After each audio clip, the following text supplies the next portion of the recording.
The holographic projector hummed to life in the center of the United Earth Council chamber. Jinwoo stood alone in the designated speaking circle, his hands clasped behind his back.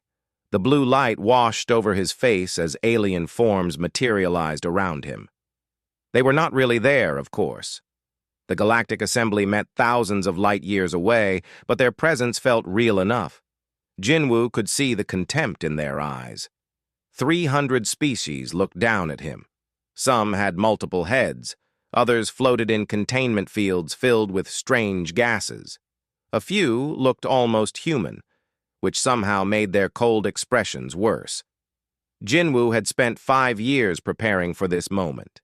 He had learned 17 alien languages. He had studied their customs, their histories, their fears.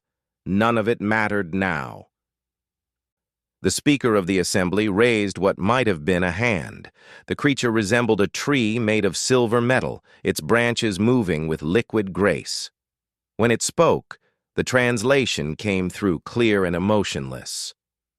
Humanity of Earth, your application to join the Galactic Assembly has been reviewed. The decision is final. You are denied. Jinwoo had expected rejection. Earth was young, humanity aggressive and fractured. They needed more time, more proof of peaceful intentions. He had prepared speeches for this outcome, but the speaker was not finished. Furthermore, the Assembly has voted to enact Quarantine Protocol 7. Effective immediately, your species is exiled from galactic civilization. A barrier will be established around your star system. No ship may leave, no ship may enter. This exile will remain in effect until humanity demonstrates fundamental change in nature. The vote was 247 in favor, 31 against, 22 abstaining. The chamber erupted in chaos. Behind Jinwoo, the Earth Council members shouted in rage and disbelief. Yuna, the council leader, was on her feet demanding explanations. Security officers moved to restore order. But Jinwoo stood perfectly still, his eyes locked on the Valorian delegate.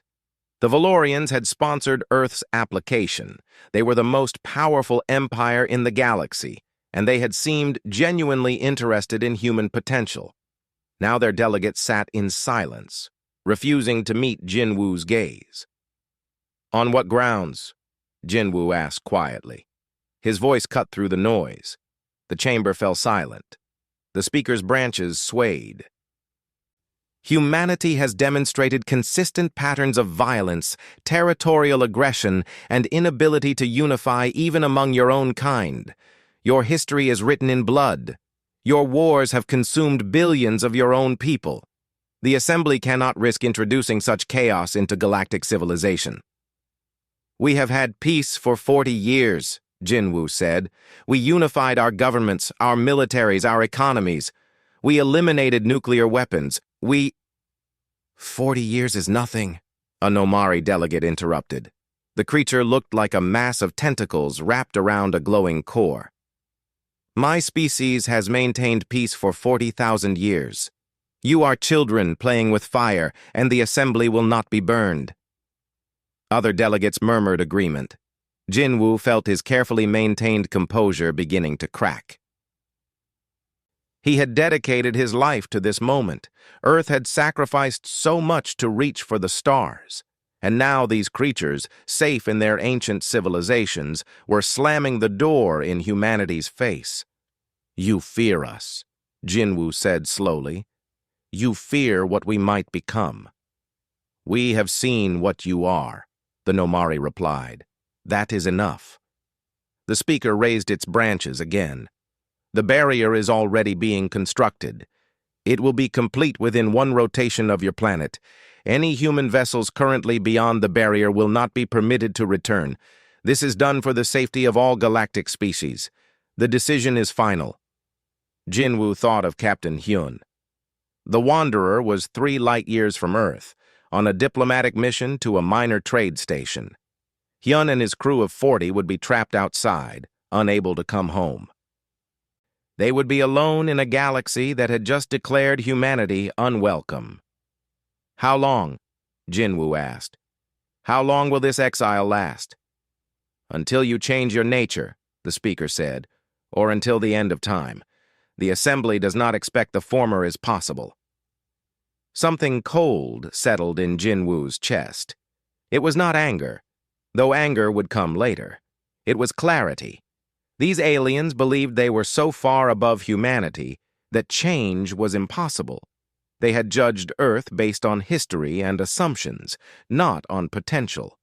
They had made their decision in comfort and safety, never considering what desperation might drive humans to achieve.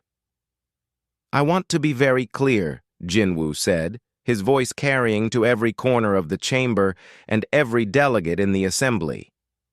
"Earth asked to join your civilization. We came in peace, offering friendship and cooperation. You have answered with exile and imprisonment. We will remember this, and I promise you, we will not ask again." The speaker's branches stilled. For a moment, Jinwoo thought he saw something like concern in the alien's posture. But the moment passed. "The session is concluded. Farewell, humanity. May you find peace in isolation."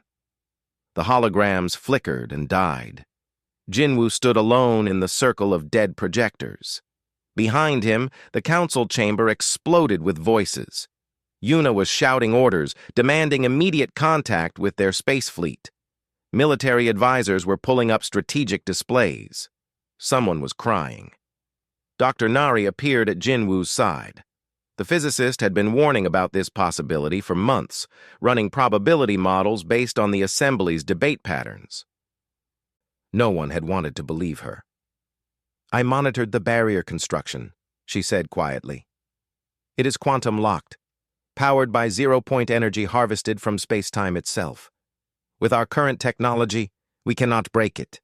We cannot even study it properly without instruments we do not possess." "How long to develop those instruments?" Jinwoo asked. Nari hesitated. 50 years? Maybe 100, assuming we dedicate every resource to the problem." "Then that is what we do." Yuna joined them, her face pale but determined. "The people will panic. We need to address them immediately. What do we tell them?" Jinwoo looked at the dead projectors, thinking of the aliens who had judged humanity and found them wanting. He thought of Captain Hyun, trapped beyond a barrier he could not cross. He thought of Earth, suddenly alone in a galaxy full of species that feared them. "Tell them the truth," he said. "The galaxy does not want us. Very well. We do not need them. We will build our own path among the stars, and when we emerge from this exile, we will emerge strong, not to beg for acceptance, but to stand as equals." "And if they never lift the barrier?" Yuna asked. Jinwoo smiled, though there was no warmth in it. "Then we will lift it ourselves." In orbit above Earth, the barrier began to take shape. It was invisible to human eyes, but instruments detected its presence. A wall of twisted space-time encircling the entire solar system. A prison made of physics itself. Inside that prison, 8 billion humans looked up at the stars and realized they were alone. The exile had begun. The riots lasted 3 days. Cities across Earth erupted as people learned the truth. Humanity had reached for the stars and been slapped down. The barrier was real, unbreakable, and according to every scientist who studied it, permanent. Governments tried to maintain calm, but fear spread faster than reason. Yuna stood on the balcony of the council building, watching Geneva burn. Not literally, of course. The fires were controlled, the police had established order. But the anger was real. People were afraid, and afraid people did dangerous things. "They are calling for war," Suman said behind her. The young military officer had been promoted rapidly in the chaos following the exile.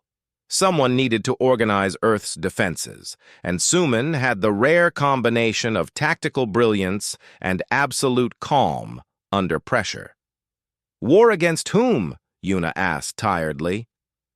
"We are trapped in our own solar system. The enemy is a wall of quantum physics. They do not care. They want revenge. They want to hurt someone for this humiliation." Yuna turned to face her.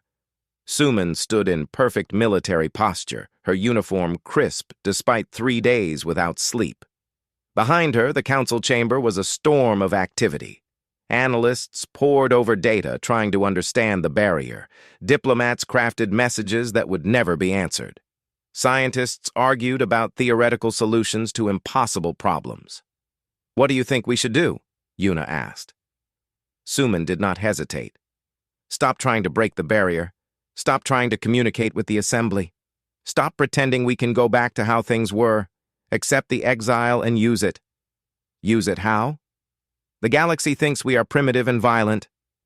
They expect us to collapse into chaos or spend centuries begging them to reconsider. We should do neither.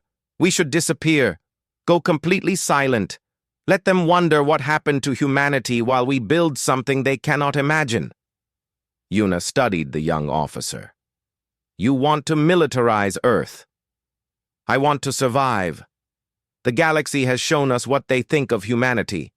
When they eventually lift this barrier, or when we break through it ourselves, we need to be strong enough that they never dare exile us again."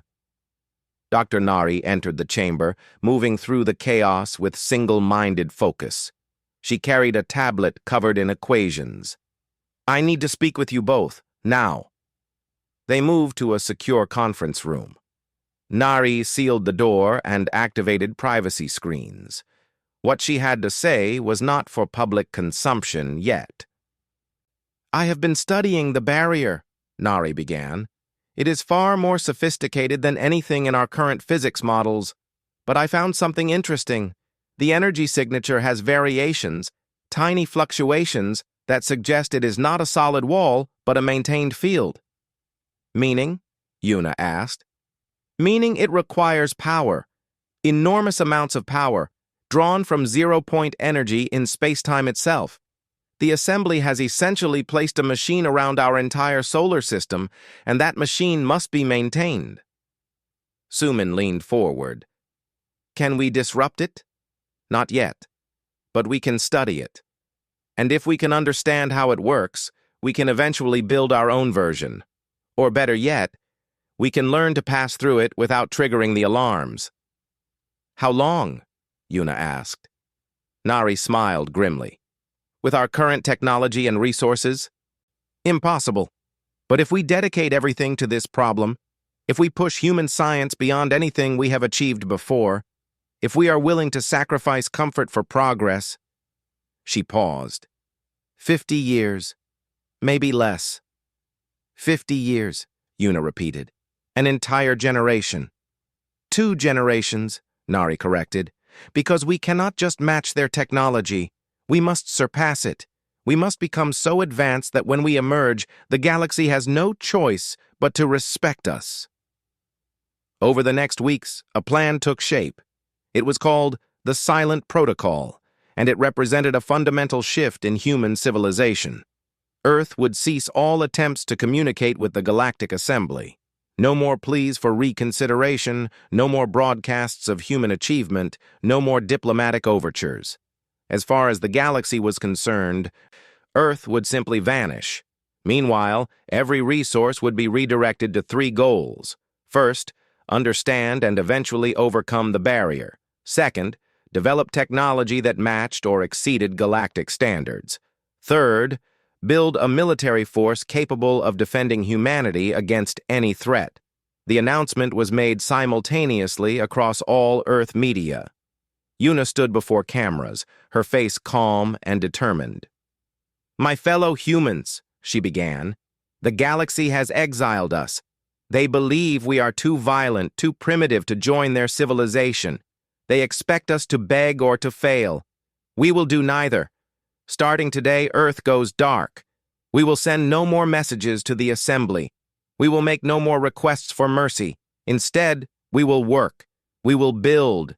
We will transform ourselves into something the galaxy has never seen. And when we are ready, we will emerge not as supplicants, but as equals. This will take time. It will require sacrifice from every person on this planet. But I believe in humanity. I believe we can do what they think is impossible. I believe we will prove them wrong." The speech was simple, but it resonated. People were tired of feeling helpless. They wanted action, purpose, direction. The silent protocol gave them that. Doyun was an engineer at the Mars shipyards when the protocol began. He had been building civilian transport vessels, ships designed for eventual trade with alien species. Now his orders changed overnight. The shipyards were militarized. Every vessel would be a warship, built to human specifications with human technology. "Why warships?" a younger engineer asked him. "We are not at war." Doyun looked up at the stars. Visible through the shipyard's transparent dome, somewhere out there, beyond the invisible barrier, Captain Hyun and his crew drifted alone.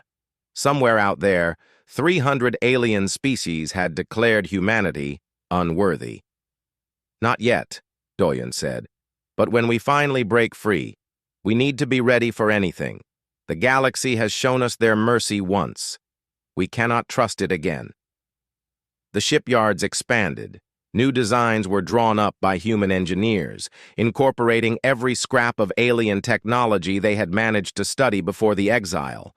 Ariam, a weapons specialist, led development of defensive and offensive systems. She worked 18-hour days, driven by a simple goal: no human ship would ever be helpless again. Suman established the Void Watch, a military organization dedicated to monitoring the barrier and preparing for the eventual breakout. She recruited the best tactical minds from every nation, creating a truly unified Earth defense force. For the first time in history, there were no separate militaries. There was only humanity, standing together against the dark. Deep in research facilities buried beneath mountains and oceans, Nari and thousands of scientists attacked the fundamental problems of advanced physics. They built particle accelerators that circled entire continents. They created quantum computers that approached the processing power of human brains. They experimented with space-time itself, learning to bend and manipulate reality in ways that previous generations would have called magic. Failures were common. Explosions, accidents, setbacks that killed researchers and destroyed years of work. But humanity had something the comfortable alien species did not. Humanity had desperation. They had been rejected, exiled, imprisoned. That pain drove them forward when logic said to quit. 5 years after the exile, Earth's first quantum drive was tested successfully. It could not break the barrier, but it could move ships faster than anything humanity had built before. 10 years after the exile, human scientists cracked the secret of zero-point energy. 15 years after the exile, the first truly self-sufficient colony was established on Titan, no longer dependent on Earth for survival. The galaxy heard nothing. As far as the Galactic Assembly knew, humanity had gone silent in their cage. Some species assumed they had destroyed themselves. Others thought they had devolved to primitive subsistence. A few wondered, but not enough to investigate. Only Captain Hyun knew the truth. Trapped outside the barrier with his crew, he had spent years gathering information, stealing technology, and learning everything he could about galactic civilization. He was old now, his crew scattered to various alien worlds, but he sent encoded messages through the barrier, tiny packets of data that looked like natural cosmic radiation.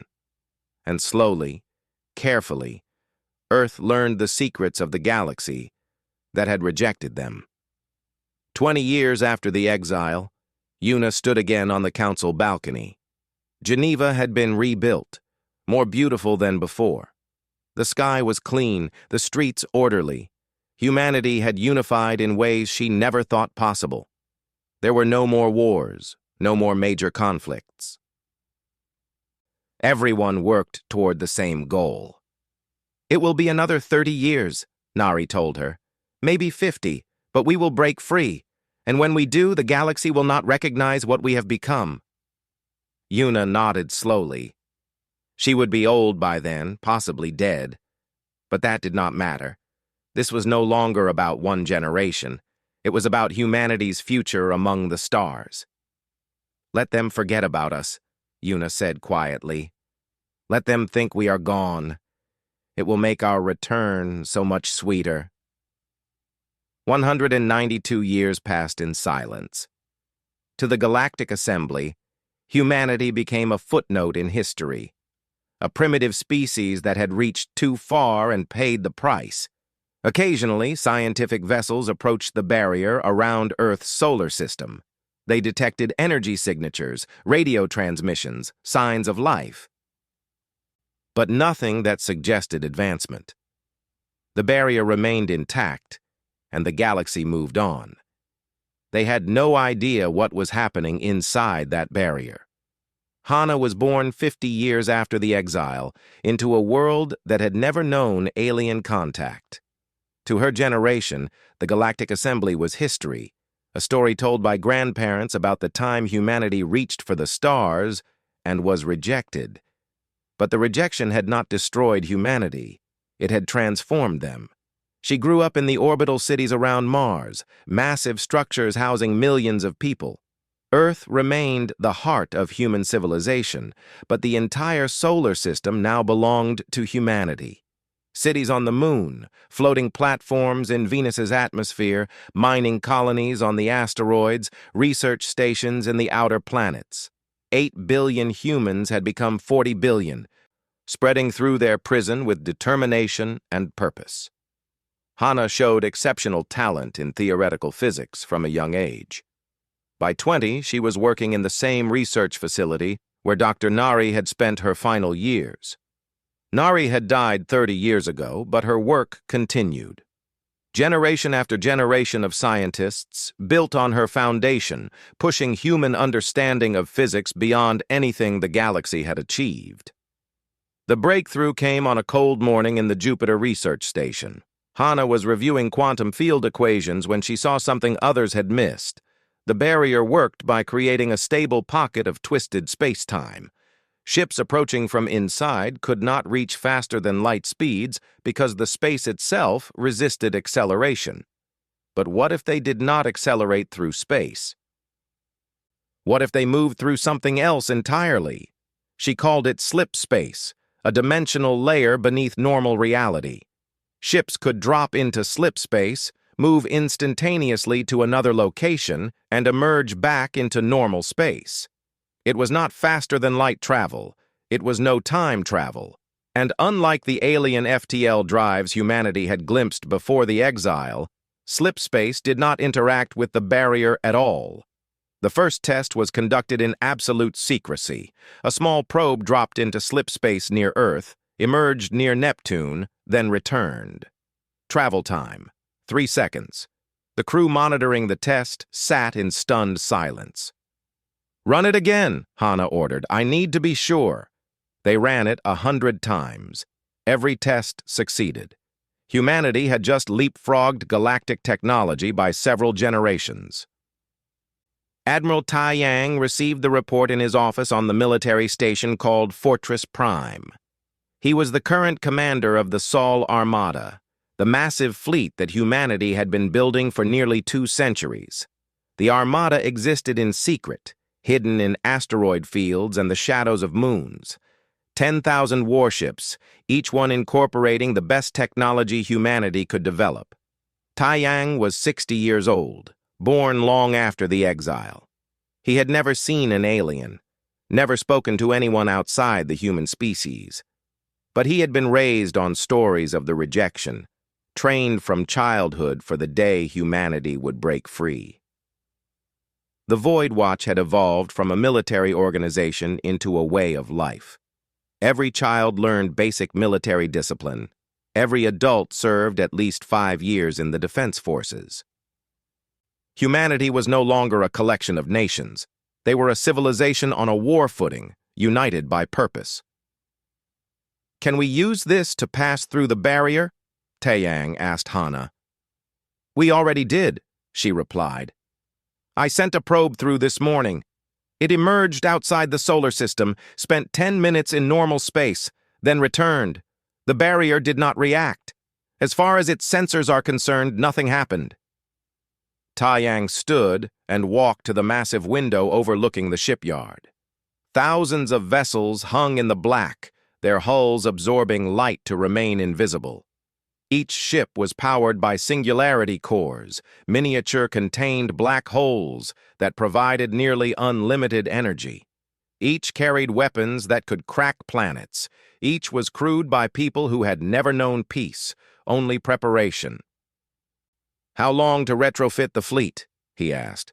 5 years for full implementation, but I can have slip space drives on 100 ships within 6 months. Do it. But tell no one the real purpose yet. If we are going to break the Exile, I want it to be on our terms, at a time of our choosing. Across the solar system, other preparations were underway. Agent Yunji led Earth's intelligence service, an organization that existed to gather information about the galaxy beyond. She coordinated with the descendants of Captain Hyan's original crew, humans who had been born outside the barrier and lived among the aliens. These agents had spent their entire lives pretending to be refugees from a dead world, scraping out livings on the edges of galactic society. They worked menial jobs, asked no questions, attracted no attention. And they listened. They learned. They sent information home through hidden channels, tiny packets of data that looked like cosmic noise. Yunji reviewed the latest reports in her darkened office. The Galactic Assembly was weaker than it had been 2 centuries ago. Several major species had withdrawn after political disputes. The Valorian Empire had split into 3 factions. The Nomari Union faced internal rebellions. The galaxy that had rejected humanity was fracturing, while humanity had unified. "They made a mistake," Yunji said to her second-in-command. "They thought Exile would destroy us. Instead, it gave us time to evolve without interference. They are dealing with the same political games and corruption they have played for millennia. We spent 2 centuries with a single purpose. When do we reveal ourselves?" "When Admiral Taiyang gives the order. But soon, I think. The barrier is no longer a prison. It is a shield we no longer need." Life inside the barrier had changed in fundamental ways. Earth itself was nearly unrecognizable from the planet that had been exiled.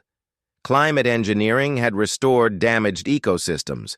Cities were built with intention and planning rather than chaotic growth. Humanity had learned to live sustainably, not from philosophical choice, but from necessity. The solar system was all they had, so they treated it with care. But beneath the peace and prosperity, humanity remained alert. Schools taught both science and combat. Children learned to code and to shoot. The memory of rejection was passed down through generations, never allowed to fade. This was a civilization that had been humiliated and had vowed never to be vulnerable again. In the outer reaches of the solar system, construction crews finished the last of the defensive platforms, massive weapons arrays that could engage threats at impossible distances. If the galaxy ever decided to do more than exile humanity, they would find Earth defended by technology that should not exist. Captain Hyun had died 50 years ago, but his grandson carried on his work. Jinsu lived on a remote trading station near Nomari Space, working as a cargo hauler. No one knew he was human.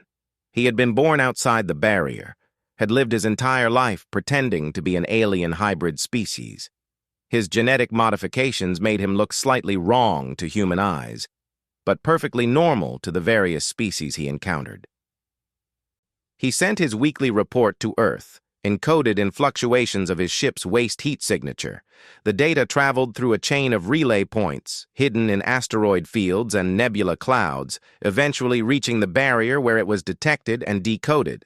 Jinsu reported political instability, technological stagnation, and growing complacency among galactic species. The great civilizations that had voted to exile Earth were comfortable, soft, and utterly unprepared for what was coming. Year 192 after the exile, Admiral Taeyong called a meeting of Earth's leadership. The council had evolved from its original structure. There were no longer representatives from different nations because there were no longer different nations. There was only humanity, led by people chosen for competence rather than politics. The slipspace retrofit is complete, Tae-Yang announced. Every ship in the Armada can now pass through the barrier undetected. Our colony ships are ready, our military is at peak readiness, and our intelligence indicates the galaxy is weaker than it has been in millennia. The room was silent. Everyone understood what he was proposing. We can stay here forever, Tae-Yang continued. Safe behind the barrier, masters of our solar system, or we can take our place among the stars, not as supplicants begging for acceptance, but as equals demanding respect. And if they attack us? Someone asked. Tae-Yang smiled. It was not a kind expression. Then they will learn what 2 centuries of preparation has created. They exiled us because they feared human violence. Let us show them they were right to be afraid. No, Hana said firmly. We do not attack first. We are better than that. We emerge peacefully. We establish colonies on unclaimed worlds. We offer trade and cooperation, but we make it clear that we will not be exiled again. We will not be controlled. We are free, and we will remain free. The vote was taken. Unanimous. The barrier would come down, but humanity would emerge with strength, not aggression. They would prove the galaxy wrong not through violence, but through excellence. 3 months later, Admiral Tae-Yang stood on the bridge of the flagship Defiance. Around him, the Sol Armada powered up their slipspace drives. On Earth, people gathered to watch the moment their ancestors had worked toward for nearly 2 centuries. All ships, Tae-Yang transmitted, begin the operation. The exile ends today. Below them, human technicians activated devices Hana had designed. They mimicked the barrier's own technology, but inverted. The quantum field that had imprisoned humanity for 192 years flickered, wavered, and dissolved like morning fog. For the first time in 2 centuries, the solar system was open, and humanity stepped out of their cage. The Arbiter Patrol Station had been monitoring the Sol system barrier for 73 years. It was boring duty, assigned to species and individuals who had somehow disappointed their superiors. Nothing ever happened. The barrier remained stable. The human solar system showed signs of basic industrial activity, and reports were filed every cycle without fail. Commander Vesh was reviewing the daily scans when his instruments went crazy. The barrier signature was fluctuating wildly. He leaned forward, his 4 eyes widening in surprise. The quantum field was destabilizing. "Get me assembly command," he ordered his communications officer. "The Earth barrier is failing." Before the call could connect, the barrier vanished, simply ceased to exist. And in the space where there had been empty vacuum, there were suddenly ships. Thousands of ships. Vesh's hands trembled as he stared at the displays. The vessels were like nothing in the galactic database. Sleek, dark hulls that absorbed sensor scans, energy signatures that showed impossible power outputs, weapons arrays that made his military experience scream warnings. These were not exploratory vessels. These were warships. "Back away slowly," Vesh ordered. "Make no aggressive moves. Broadcast peaceful intentions on all frequencies." The human fleet did not attack. They simply spread out, moving with precision that suggested advanced coordination. Slipspace signatures flickered across Vesh's sensors as more ships appeared, not from normal space but from somewhere else entirely. His science officer gasped. "Commander, they are using dimensional translation. That technology is theoretical. No species has successfully implemented it." "Apparently one has," Vesh said grimly. "Transmit all data to Assembly Command. They need to see this." On board the Defiance, Admiral Tae-Yang watched the alien station retreat. His tactical officers tracked the movements, weapons locked but not firing. They had emerged from exile as a show of strength, not an act of war. "Send the message," Taeyang ordered. The transmission went out on all standard galactic frequencies. It was simple and direct. To the Galactic Assembly and all member species. Humanity has ended our exile. We bear no ill will, but we will not return to our cage. We are expanding into unclaimed regions of space. We offer trade and peaceful relations to any species that desires them. We will defend ourselves against any aggression. This is not a request for permission. This is a statement of fact. We are free. The message was delivered in 17 galactic languages, perfectly translated. The galaxy had 2 centuries to forget about humanity. Now they were being reminded in the most dramatic way possible. Within hours, the news spread across civilized space. Humanity, the violent primitive species that had been exiled for their own good, had somehow broken free. More than that, they had emerged with technology and numbers that shocked military analysts. The species that should have collapsed or devolved had instead thrived. Emergency sessions were called across the assembly. The Valorian High Command demanded answers from their intelligence services. How had humanity advanced so far without anyone noticing? The Nomari Union mobilized defensive fleets, fearing invasion. Smaller species panicked, certain that humanity would seek revenge for 2 centuries of imprisonment. But humanity did not invade. They did not attack. They simply spread out. Colony ships, massive vessels carrying tens of thousands of people, appeared in systems that galactic surveys had deemed uninhabitable. Worlds with toxic atmospheres, extreme temperatures, or dangerous radiation. Planets that no sane species would try to settle. Humanity settled them anyway. Jinsu, working on the Nomari border, watched in amazement as a human colony ship arrived in the system where he had been hiding for decades. The planet was a frozen hellscape, temperatures far below what most species could survive. The human ship deployed atmospheric processors and began construction of underground cities. He sent a coded message. Colony Fleet 7 has secured the frost system. No resistance encountered. Nomari monitoring but not interfering. Within 6 months, humanity had established 50 colonies. Not in contested space, not on worlds others claimed, but in the gaps and margins that the comfortable galactic species had ignored.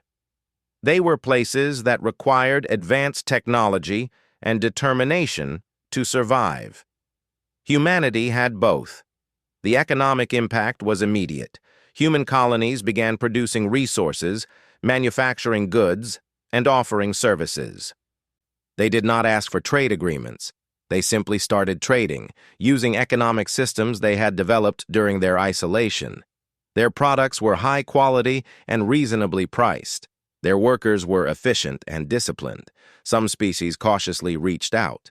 The Thresh Collective, a hive mind species that had voted against humanity's exile, sent diplomatic envoys to a human colony in the outer reaches. They found a thriving settlement where humans had terraformed a barren moon in less than a year. The human representative, a woman named Mireille, greeted them warmly. "Welcome. We are happy to receive official visitors. Would you like to discuss trade relations?" The Thresh envoy, speaking through its collective mind, expressed confusion. "We expected anger. We expected demands for reparations." "Your species was exiled unjustly." Mireille's smile did not reach her eyes. "The exile was not unjust by your laws. It was cruel, short-sighted, and based on fear rather than evidence. But it happened. We cannot change the past. We can only build the future. And what future does humanity seek? The same as any species, to survive, to grow, to explore. We ask nothing from the assembly. We owe nothing to the assembly. We simply wish to exist without interference." The envoy reported back to the collective. The message was clear. Humanity was not seeking revenge, but they were also not seeking forgiveness. They had moved beyond the exile, become something new, and they would not be controlled. Not everyone was pleased with humanity's return. The Nomari Union, which had been the loudest voice calling for humanity's exile, saw human colonies appearing on their border with alarm. Military hardliners demanded action. A Nomari fleet was dispatched to the Frost system to deliver an ultimatum. 12 warships, modern and well-armed by galactic standards. They arrived expecting to intimidate a barely established colony into retreating. Instead, they found the human colony ship, now designated as Colony Defense Vessel Frost Guardian, waiting for them. The human ship was larger than any Nomari warship, and its energy signature suggested power reserves that should not be possible. The Nomari commander, Admiral Kreth, opened communications. "Human vessel, you are in contested space. The Nomari Union claims this system. You will withdraw immediately or face military action." Captain Somin, commander of the Frost Guardian, responded calmly. "Admiral Kreth, this system was unclaimed according to all galactic surveys. We have established a legal colony under interstellar settlement law. We have no intention of withdrawing. Then you leave us no choice." "I think you have several choices," Somin said. "You can attack a peaceful colony and become aggressors. You can recognize our legitimate claim and maintain good relations. Or you can test whether your weapons are effective against our defenses. I would not recommend the third option." Kreth ended the communication and ordered his fleet to open fire. Weapons that could crack asteroids and boil atmospheres unleashed their fury on the human ship. The attack lasted 10 seconds before Kreth realized his mistake. The human ship's shields did not flicker. Energy weapons were absorbed and redirected. Missile salvos were intercepted by point defense systems moving too fast for Nomari sensors to track. The Frost Guardian sat in space, completely undamaged, while the Nomari fleet's opening barrage accomplished nothing. "Return fire," Somin ordered.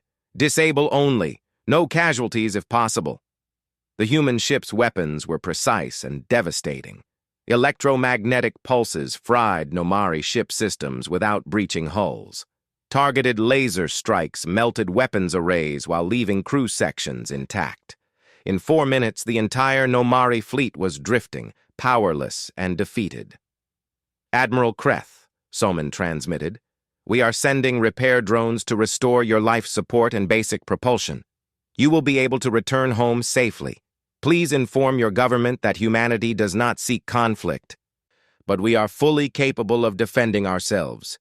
Any future aggression will be met with appropriate response." The Nomari fleet limped home, humiliated and shocked. They had attacked what they thought was a vulnerable colony ship and been defeated without the humans even seeming to try. The military analysts who reviewed the engagement data were horrified. Human technology was generations ahead of galactic standard. The report reached the Galactic Assembly within days. Panic spread among member species. If humanity could defeat a Nomari battle fleet without taking damage, what else were they capable of? The Valorian Empire, still the most powerful entity in the galaxy despite internal divisions, sent a formal message to Earth. It was not a threat, but it was not friendly. The Empire demanded humanity explain their technological advancement and submit to assembly inspection to ensure they were not developing prohibited weapons. Taiyang read the message on the bridge of the Defiance. Around him, his officers waited for his response. He thought about the 2 centuries humanity had spent alone, developing technology through determination and necessity. He thought about the exile, the rejection, the assumption that humanity would fail. "Send this reply," he said. "Humanity is not subject to assembly authority. We were exiled from your civilization. You cannot now claim jurisdiction over us. We will develop whatever technology we choose. We will defend ourselves as we see fit. And we will not submit to inspection, demand, or threat. If the Valorian Empire wishes peaceful relations, we are open to negotiation between equals. If you wish conflict, we are prepared for that as well." The response was delivered through every diplomatic channel. broadcast across civilized space. Humanity was not asking for a seat at the galactic table. They were building their own table and inviting others to join them on humanity's terms. On Earth, people celebrated. The exile that had defined 2 centuries of human existence was truly over. They had emerged from their cage not as victims, but as victors, not through conquest, but through excellence. But in the shadows of the galactic core, in places humanity had not yet discovered, ancient powers stirred. Species that had been content to let the assembly handle things were now paying attention. Humanity's return was more than an inconvenience. It was a threat to secrets that had been kept for millennia. The galaxy was about to learn that humanity's exile had hidden something far more dangerous than human violence. It had hidden human potential.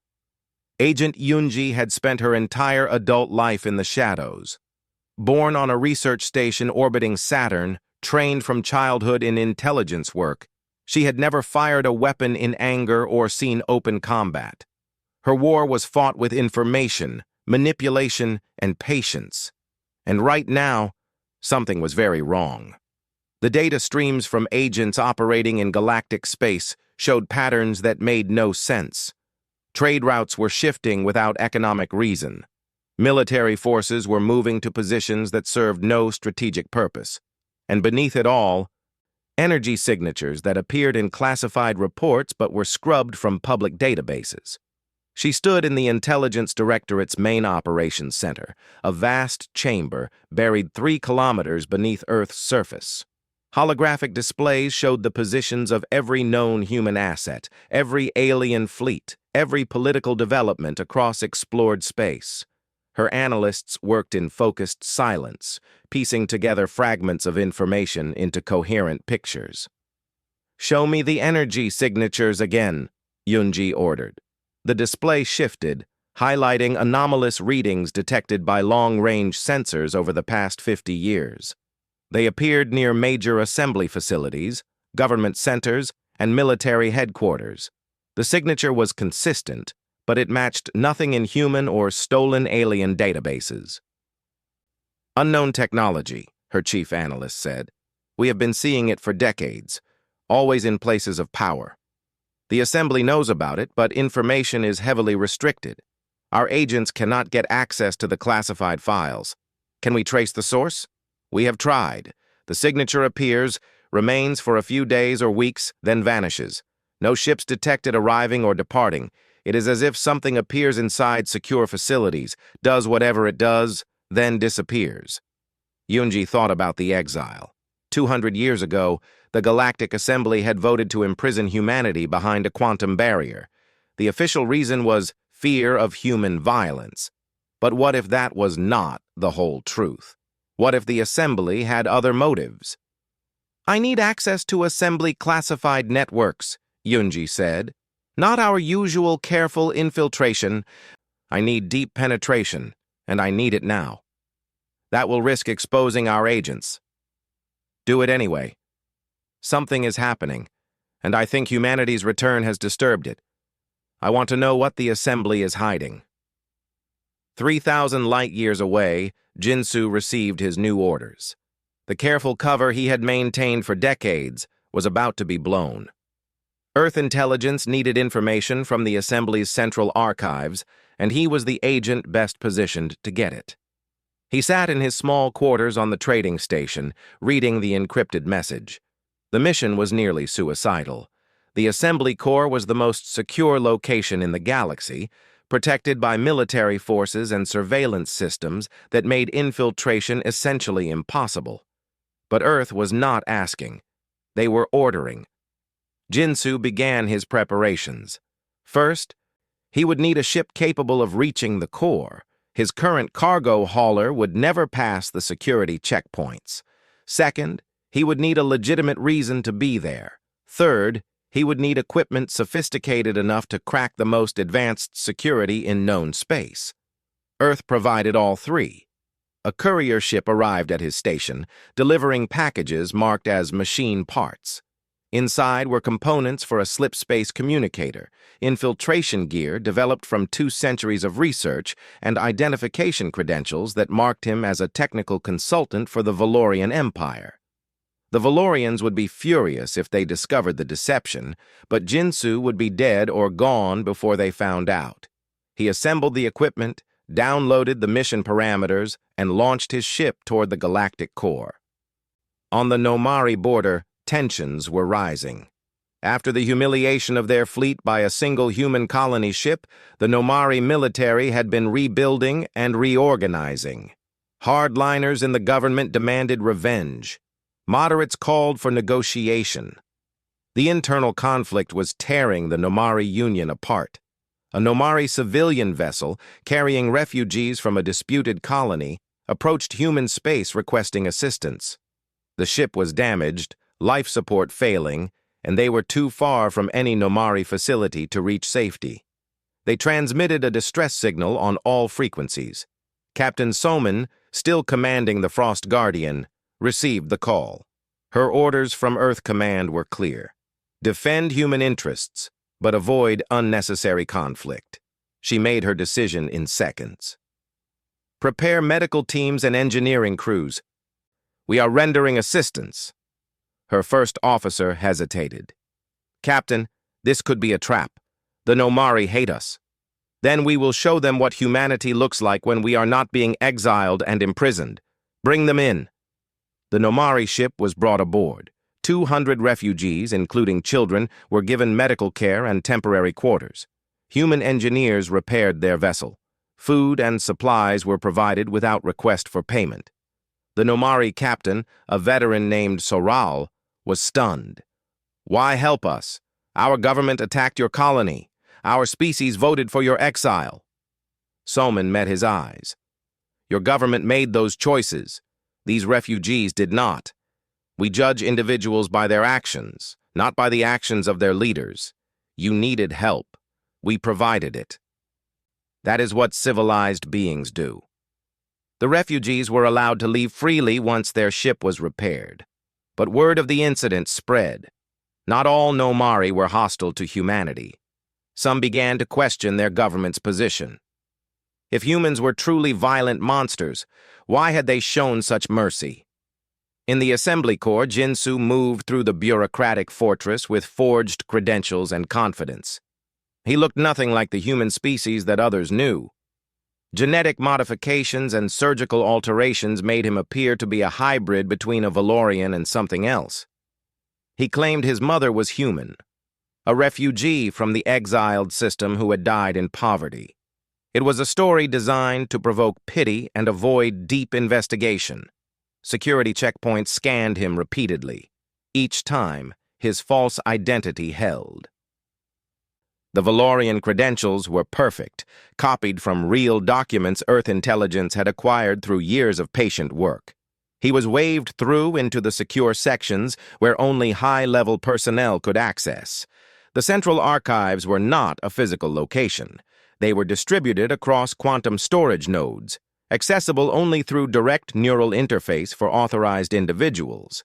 Jinsu was not authorized, but the technology Earth had given him was sophisticated enough to fool the older security systems. He found a maintenance terminal in a service corridor and jacked in. The interface tried to read his neural patterns and compare them to authorized users. The Earth device intercepted the scan, fed it false data, and granted access. Jinsu was in. The amount of information was overwhelming. Thousands of years of galactic history, military records, scientific databases, political files. He could spend a lifetime here and not read everything, but his mission was specific. Find anything related to the energy signatures. Find out what the assembly was hiding. He searched for files containing the signature pattern. Security protocols immediately locked him out.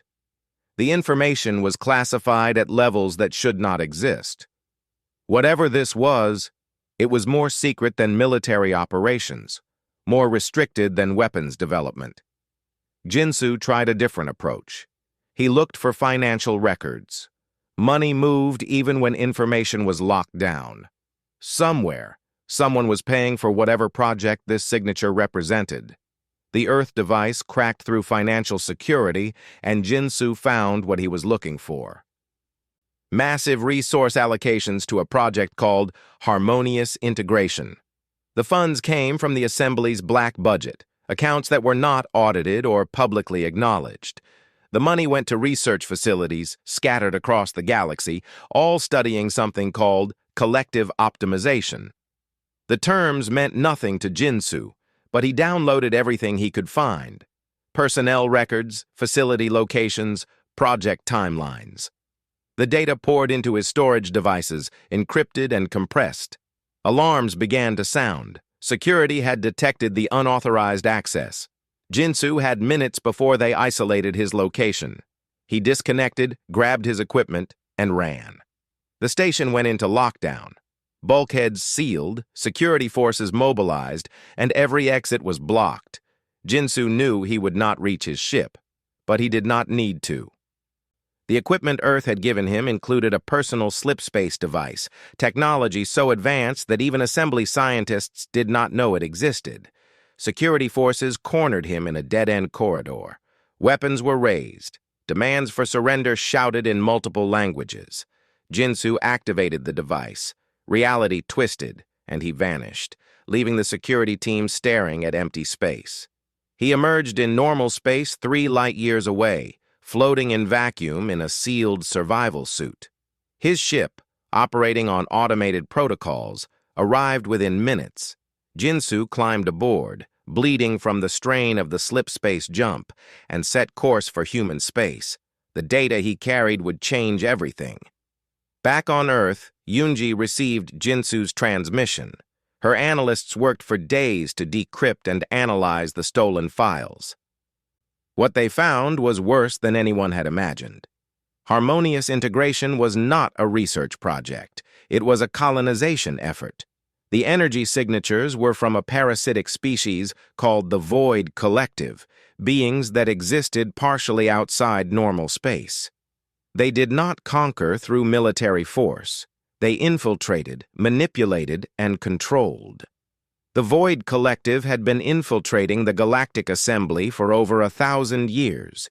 They influenced decisions, directed policy, and slowly took control of galactic civilization. The Assembly member species did not even know they were being controlled. They thought the decisions were their own. And humanity's exile had not been about fear of human violence. It had been about fear of human resistance. The Void Collective had recognized something in humanity that other species lacked: an ability to recognize manipulation and resist control. Humanity had been isolated not to protect the galaxy, but to prevent humans from discovering the truth. Yunji brought the information to Admiral Tae-Yang. They stood in the Defiance's secure briefing room, reviewing the evidence. "This is why they exiled us," Tae-Yang said quietly. "Not because we were violent, because we were immune to their control. Or at least resistant," Yunji corrected. "The Void Collective sees humanity as a threat to their quiet domination of the galaxy. Our exile was meant to keep us contained until they could find a way to control or eliminate us. And now that we are free, now they have a problem. We are spreading across unclaimed space, establishing colonies, building alliances. We are becoming a major power, and we cannot be manipulated the way other species can." Tae-Yang looked at the star map showing human colonies and alien territories. Everything they had built, everyone they had become, was based on surviving the exile. Now they faced an enemy that fought through deception rather than weapons. "We need allies," Tae-Yang said. "Species that will believe us when we reveal this truth. The Valorian Empire is fractured but still powerful. The Thresh Collective voted against our exile. Start there, and prepare the fleet. If we expose the Void Collective, they may decide to attack openly. And if the galaxy does not believe us?" Tae-Yang smiled grimly. "Then we handle this ourselves. We have spent 2 centuries learning to survive without the galaxy's help. We can do it again." Orders went out across human space. Every colony, every ship, every agent was put on alert.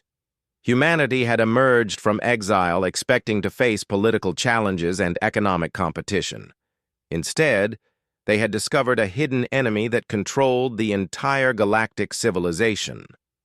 The war was coming, but it would not be the war anyone expected. It would be a war for truth, for freedom, and for the soul of galactic civilization. And humanity, the species that had been exiled and forgotten, would be the only ones capable of fighting it. The Valorian High Council met in their ancient chamber on the capital world of Valoria Prime. The council consisted of 12 representatives from the 3 factions that had split the once unified empire. They rarely agreed on anything. Today, they had no choice but to listen. Admiral Tae-Yang stood before them, holographically projected from the Defiance. Behind him, human warships maintained position in neutral space, a reminder that humanity was now a military power that could not be ignored. "You are saying that the Assembly is controlled by parasites," Councillor Tharn said. His species resembled crystalline formations that pulsed with light when they spoke.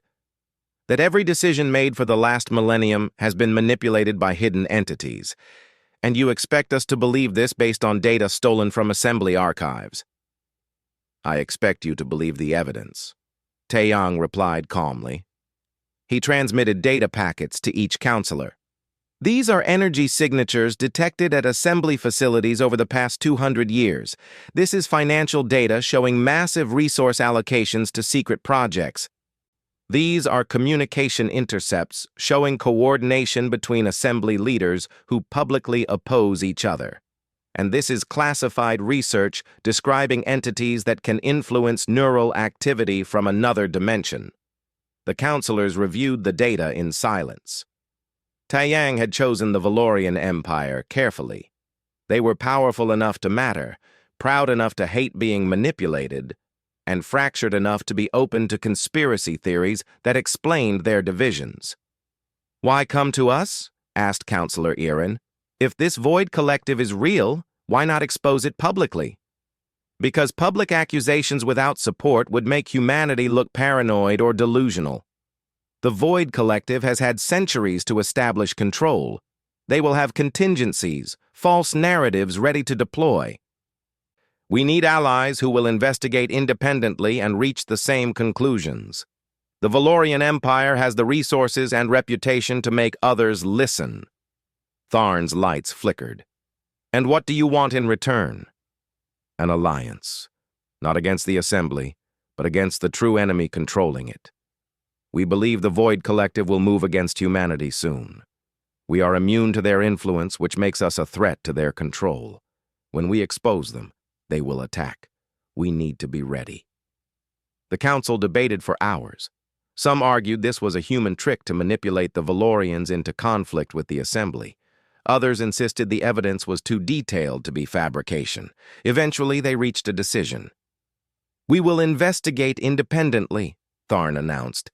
"If we find evidence supporting your claims, we will act. But know this, Admiral Tae-Yang, if this is deception, the Valorian Empire will consider it an act of war against us." "Understood," Tae-Yang said. "I would expect nothing less." On Earth, Dr. Hana worked with her research team on a new project. If the Void Collective existed partially outside normal space, they could be detected and possibly eliminated using the same slip space technology that allowed human ships to bypass the old barrier. The challenge was adapting ship-scale technology to a personal scale. The Void Collective infiltrated individuals, influencing their thoughts and decisions while remaining undetectable by conventional sensors. Hana needed to create a device that could scan neural patterns and identify foreign influence. "The problem is distinguishing between normal neural activity and manipulation," her lead assistant said. "Brains are chaotic systems. How do we identify an external pattern hidden in that chaos?" "By looking for order," Hana replied. "The Void Collective influences specific decision-making centers. They push people toward choices that serve the collective's interests. That means patterns should emerge, decisions that seem individually reasonable but collectively move toward a single goal. They worked for weeks, building prototypes and testing them on volunteers. Finally, Hana created a scanner that could detect the subtle energy signatures the Void Collective left when influencing neural tissue. The device was small enough to be hidden in a standard medical scanner. "We need to test it on someone we know is compromised," Hana said. "We need to prove it works on a real, infiltrated individual." Agent Yunji had been thinking about the same problem. Her agents across the galaxy reported strange behaviors from various officials and military officers, decisions that made no strategic sense, sudden policy shifts, leaders who advocated for things completely contrary to their species' interests. She identified a target, Assembly Delegate Koran, a Nomari official who had been one of the loudest voices calling for humanity's exile 2 centuries ago. Recent intelligence suggested Koran was now pushing for the Assembly to launch a preemptive military strike against human colonies. The aggression was unusual even for anti-human hardliners. Yunji sent an agent to a diplomatic reception where Koran would be present. The agent, a human woman named Ariam, who had undergone extensive modifications to appear as a minor alien species, carried Hana's scanner disguised as jewelry. The reception was held on a neutral station in assembly space. Hundreds of delegates mingled, discussing trade and politics. Ariam moved through the crowd, her scanner active and recording data on every individual she passed. When she came within range of Delegate Koran, the scanner nearly burned out from the intensity of the reading. The Nomari delegate was heavily infiltrated by Void Collective presence. The energy signature was so strong that Ariam could barely believe Koran retained any independent will at all. She transmitted the data back to Earth immediately. Within hours, Hana confirmed the findings. Delegate Koran was essentially a puppet, his decisions directed by an external intelligence operating from slip space. "Can we remove the influence?" Yunji asked. "I think so," Hana replied. "If we can generate a counter-frequency pulse using slip space technology, it should disrupt the Void Collective's connection. But it would need to be done carefully. Severing the connection too violently could damage the host's neural tissue. Build the weapon. We are going to need it." The Valorian Empire's investigation reached the same conclusions humanity had. Their best scientists confirmed the energy signatures were real and represented technology that should not exist. Their intelligence services found communication patterns suggesting coordinated manipulation across the assembly. Their military analysts recognized that strategies and deployments had been subtly altered over decades to weaken the Valorian Empire's position. Counselor Tharn contacted Admiral Taeyang directly. "Your information was accurate. The Valorian Empire officially recognizes the Void Collective as a threat to galactic civilization. We propose a joint military operation to cleanse assembly facilities and leadership of infiltration." "Agreed," Taeyang said, "but we cannot move openly yet. The Void Collective will have defensive measures. We need more allies, more proof, and the weapon to actually remove their influence." "How long?" "Months, maybe a year, but we are making progress." The Void Collective was not idle. They had maintained control of the galaxy for centuries through patience and subtlety. But humanity's return threatened everything. Humans could not be easily influenced. Their neural patterns were resistant to manipulation. And now, humans were exposing the truth. In facilities hidden across the galaxy, Void Collective entities gathered and communicated. They existed partially in normal space and partially in slip space. Consciousness spread across dimensions. To them, physical beings were resources to be managed. Civilizations were tools to be directed. Humanity was a disease that needed to be eliminated. Orders went out through compromised officials across the assembly. Military forces were redirected. Diplomatic missions were canceled. Economic sanctions were prepared. The Void Collective was moving toward open conflict, something they had not done in millennia. Agent Jinsu, recovered from his infiltration of assembly archives, detected the changes. He was positioned near a major military staging area when 3 separate fleets began coordinating movements. The target was obvious: human colony clusters. He transmitted a warning to Earth. They are preparing for war. Multiple species. Coordinated assault. The Void Collective has stopped being subtle. Taiyang received the message and immediately ordered the Sol Armada to full combat readiness. Every colony was reinforced with additional ships and weapons platforms. Slipspace evacuations plans were prepared for civilian populations. Humanity had spent 2 centuries preparing for threats. Now those preparations would be tested. "How long until they attack?" Taiyang asked his intelligence officers. "Weeks at most. They are still positioning forces. But the operation is clearly being rushed. They are afraid of what we might do if given more time." Taiyang looked at the strategic displays showing human and alien forces. The Void Collective controlled 3 major alien species and had influence over dozens more. Even with advanced technology, humanity was badly outnumbered. "Contact the Thresh Collective," Taiyang ordered. "They voted against our exile. They may be willing to stand with us now, and get me a secure channel to the Valorian High Council. We are out of time.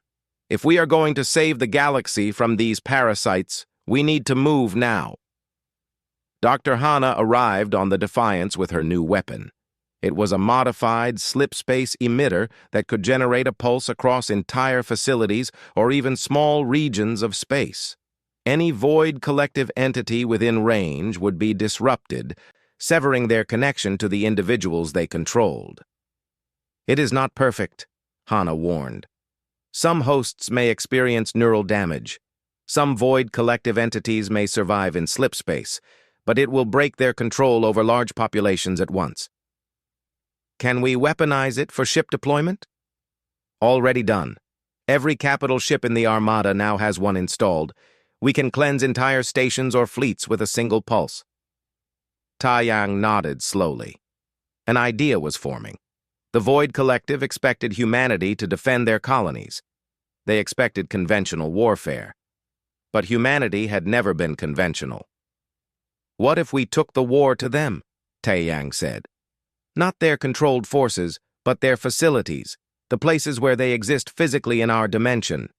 If we hit those sites simultaneously, we could destroy their infrastructure before they launch their attack." "That would require precise intelligence on facility locations," Yunji said. "And we would need to move fast, hit them all at once so they cannot warn each other." "Can it be done?" Yunji smiled. It was not a pleasant expression. "Give me 3 days. I will give you targets." The pieces were moving into position. Humanity had discovered the hidden enemy controlling galactic civilization. They had developed the weapon to fight that enemy.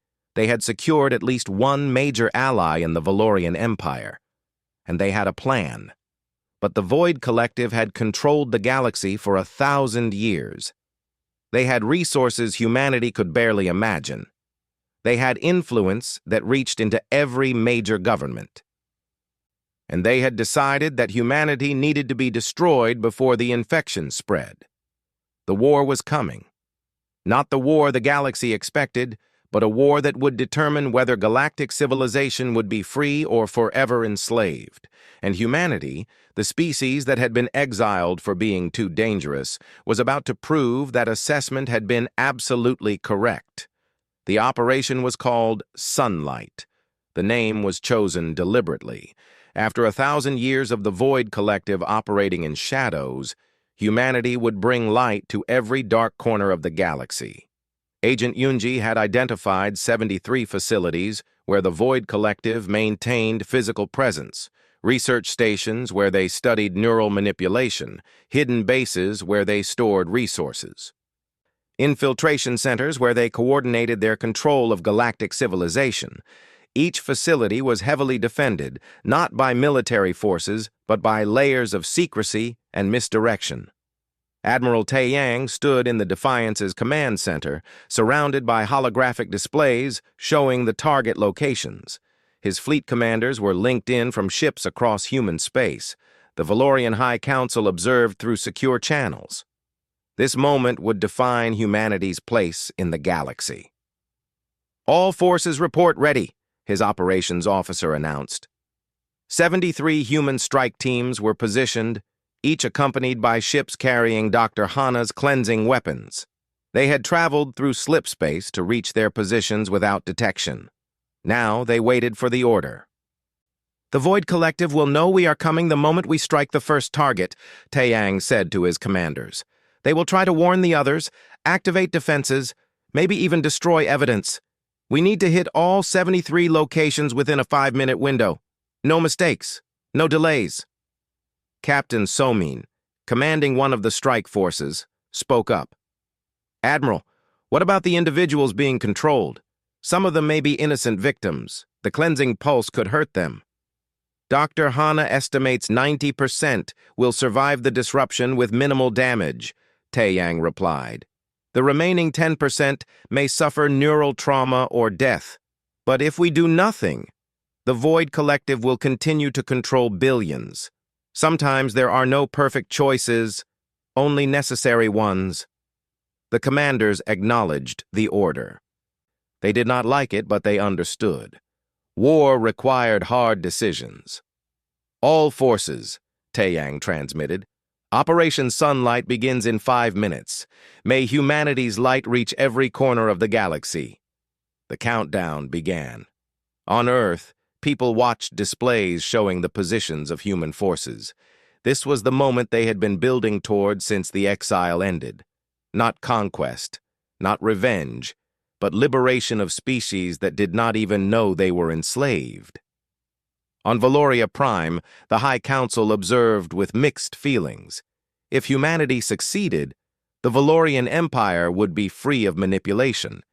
If humanity failed, they had just started a war with an enemy that controlled most of the galaxy. The timer reached 0. 73 human ships dropped out of slip space simultaneously across the galaxy. They appeared in orbit over research stations, near hidden bases, inside defensive perimeters that should have been impenetrable. The Void Collective had designed their security against conventional threats. They had not prepared for enemies who could appear from other dimensions. Captain Somin's team hit a facility in the outer reaches, a station that appeared on maps as a simple mining operation. Scans showed it was actually a major Void Collective coordination center. Hundreds of entities existed there in a half-real state, their consciousness spreading across slip space to control individuals across dozens of systems. "Target locked," her weapons officer reported. "Cleansing pulse ready." "Fire," Somin ordered. The weapon activated, sending a wave of energy through normal space and into slip space itself. The effect was immediate and violent. Void Collective entities, existing partially in both dimensions, were torn apart by the disruption. Their connections to controlled individuals were severed. The coordination center went dark. On the station, security forces who had been controlled by the Void Collective suddenly found themselves free. They looked around in confusion, unable to remember why they were guarding this facility or following orders that made no sense. Some collapsed, overwhelmed by the return of independent thought. Others grabbed weapons and demanded explanations. Similar scenes played out at 72 other locations. Facilities were stormed, Void Collective entities were disrupted, and controlled individuals were freed. Some deaths occurred. Neural systems too damaged by extended manipulation to survive the cleansing. But the vast majority survived, awakening from influence they had never known existed. Human forces secured the facilities and began collecting evidence. Documents, recordings, physical samples of Void Collective technology, everything needed to prove to the galaxy what had been done to them. But the Void Collective was not finished. At their central facility, Deep in the galactic core, the oldest and most powerful entities gathered. They had been disrupted, but not destroyed, and they had resources that humanity did not know existed. A transmission went out across all assembly channels. It was broadcast on every frequency, impossible to block or ignore. The voice that spoke seemed to come from everywhere and nowhere, layered and inhuman. Humanity has attacked peaceful research facilities across the galaxy. They have murdered scientific personnel and stolen classified information. This unprovoked aggression demonstrates the exact violence we warned about 2 centuries ago. The Galactic Assembly must act immediately to contain this threat before humanity destroys interstellar civilization. The message was accompanied by carefully edited footage showing human forces attacking stations and people dying during the cleansing pulses. It did not show the Void collective entities or explain the true nature of the facilities. It was propaganda, designed to turn the galaxy against humanity. And it might have worked, except for what happened next. Admiral Taeyang had anticipated this response. He had prepared his own broadcast, one that would go out immediately after the strikes. The transmission contained everything humanity had discovered: the evidence of Void collective infiltration, the financial records, the energy signatures, the research on neural manipulation. But most importantly, it contained footage from the facilities showing the entities being destroyed and the moment when controlled individuals regained their free will. The broadcast went out simultaneously from human ships, Valorian transmitters, and relay stations the Thresh Collective had agreed to use. Within hours, every major species in the galaxy had access to both messages: the Void Collective's accusation and humanity's evidence. The reaction was chaos. Some species immediately believed humanity's evidence and began scanning their own officials for signs of infiltration. Others dismissed it as propaganda and prepared for war against the human threat. Most were confused, uncertain who to believe. The Nomari Union was among the first to act. Delegate Koran, freed from Void collective control after 2 decades of manipulation, appeared before the assembly with a full confession. He described how his thoughts had been gradually altered, how decisions had been pushed into his mind feeling like his own ideas, how he had advocated for policies that harmed his own species without understanding why. "I voted to exile humanity 2 centuries ago," Koran said, his voice broken. "I believed we were protecting the galaxy. But the decision was not mine. It was planted by entities that have been controlling us for generations. Humanity did not deserve exile. They deserved thanks for revealing the truth we were too blind to see." Other officials came forward with similar stories. Military officers who had been ordered to position forces for no strategic reason. Scientists who had been pushed away from certain research topics. Politicians who had supported legislation that made no sense. The evidence mounted, and the galaxy began to believe. But belief was not universal. The Void Collective still controlled many key figures, and they pushed for immediate military action against humanity. 3 major species mobilized their fleets, claiming they were responding to human aggression. In reality, they were being directed by Void collective entities that had survived the initial strikes. "We have incoming," Taeyang's tactical officer reported. "Multiple fleets converging on human colonies. Total count, over 3,000 hostile vessels." Taeyang had expected retaliation, but the scale was larger than predicted. The Void Collective was throwing everything into this fight, gambling that they could destroy humanity before losing control entirely. "Activate defensive protocols. All colonies go to full military readiness, and get me the Valorian High Council." Counselor Tharn appeared on the display, his crystalline form pulsing with agitation. "The Assembly has split. Half believe your evidence, half think you are manipulating them. Those who believe are beginning to cleanse their own officials. Those who do not are joining the attack against you. Will the Valorian Empire stand with us?" Tharn was silent for a moment. This was the decision that would define the Empire's future. Stand with humanity against overwhelming force, or stay neutral and let the Void Collective destroy the species that had exposed them. The Valorian Empire does not abandon allies, Tharn said finally. Our fleets will join yours. Together we stand against this darkness.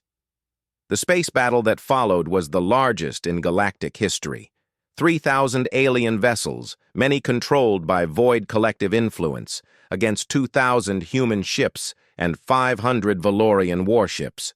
The odds were against humanity, but the Sol Armada had been built for exactly this moment.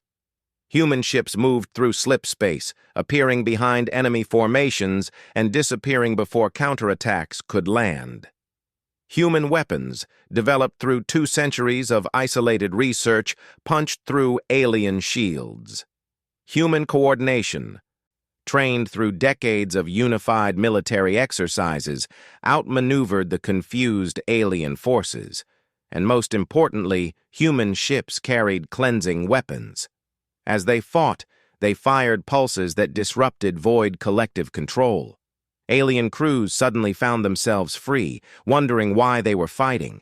Some broke off immediately. Others, too damaged or disoriented, continued the battle out of momentum rather than conviction. Captain Somin commanded a battle group defending the Frost colony.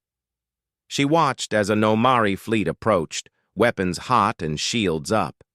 Her orders were to defend by any means necessary, but she remembered the Nomari refugees she had saved months ago. "Open a channel," she ordered. "All frequencies, maximum power." When the connection established, she spoke directly to the enemy fleet. "Nomari forces? You are being controlled by the Void Collective. They have infiltrated your command structure and are using you as weapons against your will. We do not want to kill you. We want to free you. Stand down, and let us remove the influence." The Nomari fleet did not respond. They continued their approach, weapons charging. Somin prepared to give the order to fire when something unexpected happened. One Nomari ship broke formation and transmitted a message. "This is Commander Soral. I remember you, Captain Somin. You saved my ship and my crew.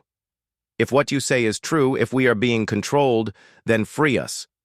But if this is deception, if you attack us while we are defenseless, you will prove everything the Collective says about humanity."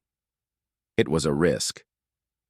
Lowering defenses in the middle of a battle could result in the destruction of Somin's entire group, but this was the moment that would define humanity's character. Were they saviors or conquerors, liberators or manipulators? "All ships, cease fire," Somin ordered. "Activate cleansing pulses. Full power across the entire enemy formation." The weapons fired, and the Nomari fleet was engulfed in the disruption wave. For 10 seconds, nothing happened.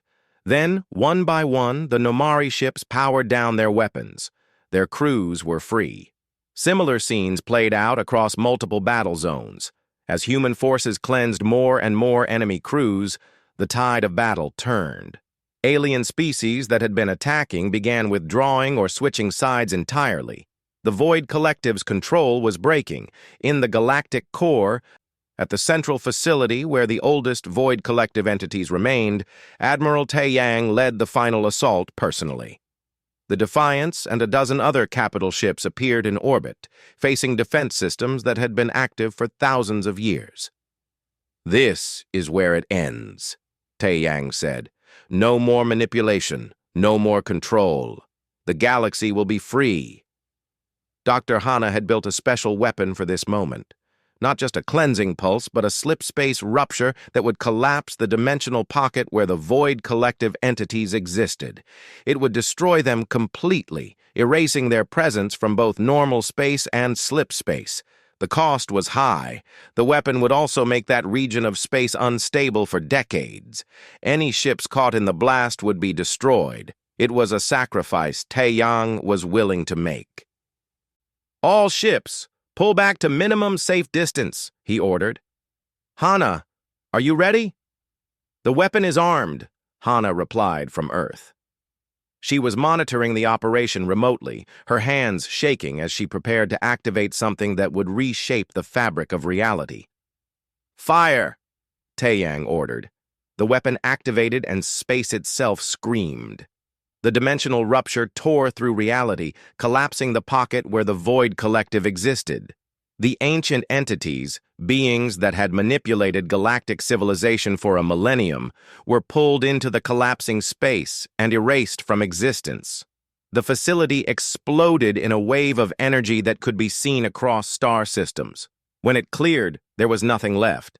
No station, no entities, no trace that the Void Collective had ever existed except in the records humanity had preserved. Across the galaxy, the remaining controlled individuals were suddenly freed. The coordination that had directed their actions vanished. Governments that had been secretly directed toward Void Collective goals found themselves able to act independently for the first time in generations. The Galactic Assembly convened an emergency session. For the first time in recorded history, every delegate was acting of their own free will. The debates were chaotic, passionate, and genuine. They argued about what to do next, how to rebuild trust, and what humanity's place should be in this new galaxy. Ambassador Junho stood before them. He was young, the grandson of the original Ambassador Jinwoo, who had stood in this same chamber 2 centuries ago and been told humanity was exiled. Junho carried his grandfather's legacy and humanity's hopes. 200 years ago, you exiled us, Junho said. You told us we were too violent, too dangerous, too primitive to join galactic civilization. We left, not because we agreed, but because we had no choice. We spent 2 centuries alone, building ourselves into something stronger. And when we returned, we discovered the truth.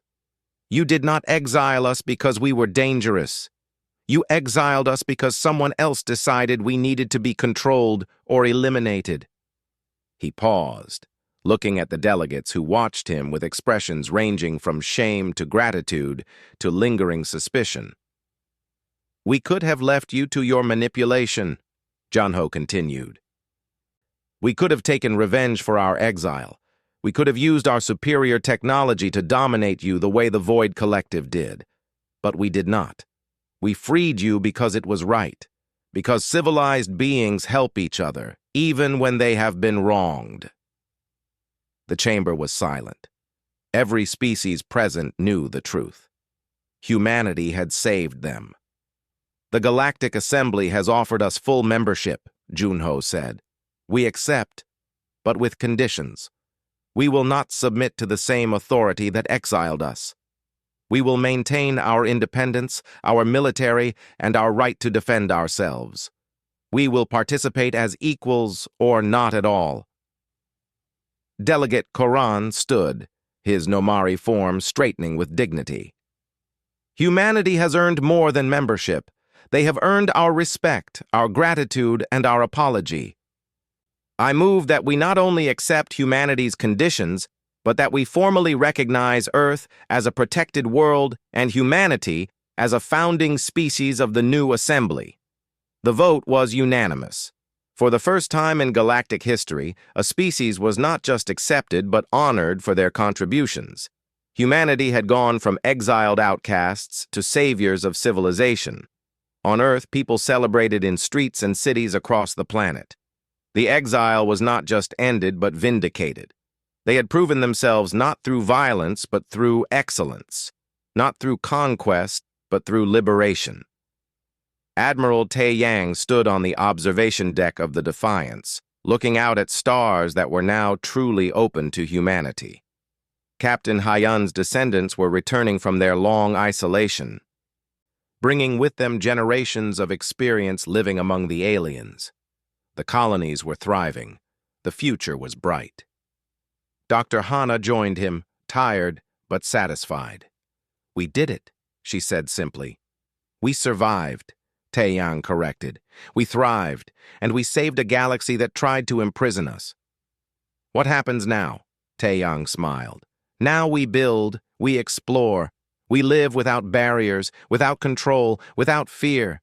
We become what we were always meant to be. On Earth, in a memorial built to honor those who had died during the Exile years, a new inscription was added. It read simply, "The galaxy chose to exile Earth." Humanity did not wait for a second warning. We built ourselves into something worthy. And when the galaxy needed saving, we answered, not because we had to, but because we chose to. The exile had ended. Humanity's true journey among the stars was just beginning.